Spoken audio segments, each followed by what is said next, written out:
राजनांदगांव पत्रिका में आप सभी का स्वागत है। आप देख रहे हैं ब्याजखोरों का मामला। खबर विस्तार से। न खाता न बही, जो सूदखोर कहे वही सही, आखिर कौन है भोजराज इफरानी। मामला राजनांदगांव के छुरिया क्षेत्र से जुड़ा हुआ है। लाइसेंस नहीं होने के बाद भी सरकारी तंत्र को ठेंगा दिखाते हुए मोटी ब्याज दर और समय समय पर मदद के बहाने जमीनों पर गिद्ध नजर रखने वाले गिरोह सक्रिय है।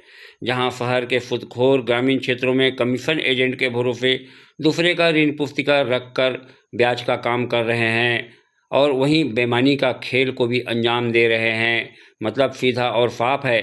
आदिवासी किसानों के द्वारा कलेक्टर को की गई शिकायत के मुताबिक शिकायतकर्ता किसानों ने लालू टोला निवासी अख्तर खान के माध्यम से भोजराज इफरानी से ऋण लिया था। राशि का ब्याज सही समय पर जमा नहीं होने पर भोजराज इफरानी द्वारा लालू टोला में बैठक कराकर उन 14 किसानों को ली गई राशि से अधिक राशि जमा करने के लिए दबाव बनाया गया। तभी सभी किसान अपने ऋण राशि को सुनकर भौचक्के हो गए, जिसे लेकर किसानों ने पिछले दिनों कलेक्टर एसपी से शिकायत कर न्याय की गुहार लगाई है। सवाल उठता है, क्या ब्याजखोर साहूकार के पास ब्याज में ऋण देने के लिए कोई साहूकारी लाइसेंस है? दूसरा, जो राशि जमीन के एवज में मुख्तियारनामा लेकर ऋण दिया गया था, आखिर वह राशि बढ़ कैसे गई? तीसरा, क्या सूदखोर भोजराज इफरानी द्वारा किसानों के साथ छल कपट करते हुए ऋण देने के समय ही किसानों को अंधेरे में रखकर अधिक राशि का लेन देन का लिखा पढ़ी कराया गया? चौथा सवाल है, जब पैसे का लेन देन व लिखा पढ़ी भोजराज इफरानी से हुआ तो शिकायतकर्ता मुगल किशोर पिता सहदेव जाति गोंड ने लालू टोला के अख्तर खान पर धोखाधड़ी कर पैसा गबन करने का गंभीर आरोप लगाया है। आखिर क्यों?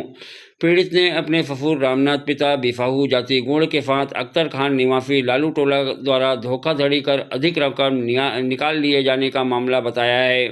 प्रार्थी ने कहा कि उनके ससुर द्वारा घर वालों को इस बात की जानकारी दी गई थी कि वे घर के काम के लिए 1,20,000 रुपया ब्याज में अख्तर खान के माध्यम से राजनांदगांव के भोजराज इफरानी से लाया था, जिसका वे लोग 6,000 रुपया प्रति माह अनावेदक अख्तर खान को ब्याज की राशि दे रहे थे और अनावेदक अख्तर खान द्वारा आकर उक्त ब्याज की रकम ले जाता था। यह कि ससुर द्वारा कुछ कारणवश 2 माह ब्याज नहीं दे पाया, तब अख्तर खान घर आया और दबाव धमकी दिया कि तुम लोग मूलधन के 2,50,000 रुपये और ब्याज की रकम नहीं पटा रहे हो, नहीं पटाओगे तो तुम्हारे ज़मीन को दूसरे के पास बेच देंगे। यह बात किसी को भी नहीं बताना, नहीं तो हमसे बुरा कोई नहीं होगा। ऐसा धमकी अख्तर खान के द्वारा 2-4 दिन में आता और दिया करता था। आवेदक के ससुर स्वर्गीय रामनाथ को हुआ कि मेरे नाम पर अख्तर खान के द्वारा 2,50,000 रुपये निकाल लिया है। यह ज़्यादा रकम की बात सुनकर प्रार्थी के ससुर को सदमा लगा और 2 दिनों के बाद उसकी मृत्यु भी हो गई। पीड़ित परिवार इसका जिम्मेदारी अख्तर खान को ही मान रहे हैं। सवालों के घेरे में शिकायतकर्ता व ऋणदाता दोनों के बातों से मामला स्पष्ट नहीं है कि आखिर ऋण राशि कितने की ली गई है, ऋणदाता ने कितना ऋण दिया था, क्या उसने उक्त ऋण किसान को ही दिया था या फिर एजेंट को, और एजेंट को दिया तो दूसरे के पर्चे में एजेंट को ऋण देने का क्या औचित्य? उक्त किसान की मृत्यु कब हुई? ऐसे कई सवालों के घेरे में ऋणदाता शिकायतकर्ता दिखाई दे रहे हैं, जिसकी सूक्ष्मता से जांच होना आवश्यक है। 14 किसानों की अलग अलग है कहानी। ब्याज में पैसा देने को लेकर और ज़्यादा राशि के अलावा उनके खाते से राशि निकालने के मामले को लेकर मामला अत्यंत ही चौंकाने वाला है। सबसे बड़ी बात यह है कि ग्रामीण क्षेत्रों में सूदखोरों का जाल इस कदर फैला हुआ है कि बाकायदा इस मामले को लेकर सूदखोर द्वारा ग्रामीणजनों की बैठक की और बैठक में ही सारे गड़बड़ झाला का खुलासा हुआ।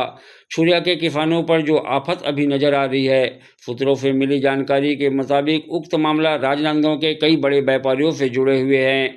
इस मामले में तफ्तीश करने पर जो किराना दुकान का काम करते हैं उसके माध्यम से ही छुरिया क्षेत्र में रुपये बांटे गए हैं। जानकार सूत्र इस मामले में यह बता रहे हैं कि बड़े व्यवसायियों का पैसा उस किराना दुकान वाले के माध्यम से चलाया जा रहा है, जिसमें से कुछ बिल्डर और कुछ जर्दा से जुड़े व्यापारी का भी पैसा है। पुलिस मामले की गंभीरता से जांच करने की दिशा में प्रदेश में जहां आदिवासी मुख्यमंत्री हैं, वहीं आदिवासी किसानों के साथ छल कपट और ब्याजखोरी का मामला आता है तो कहीं न कहीं यह बात पुलिस के लिए भी चुनौतीपूर्ण है। इस मामले में एफडीओपी डोंगरगढ़ को जांच अधिकारी नियुक्त किया गया है। और सिलसिलेवार जांच की प्रक्रिया पर उच्च अधिकारियों की सूक्ष्म नज़र रहेगी। इस मामले की जांच के बाद आखिर दोषी कौन है, यह जांच के पश्चात ही पता चल पाएगा। कहीं न कहीं इस मामले में गंभीर व चौंकाने वाले तथ्य सामने आने के आसार दिखाई दे रहे हैं। आप देखें वीडियो।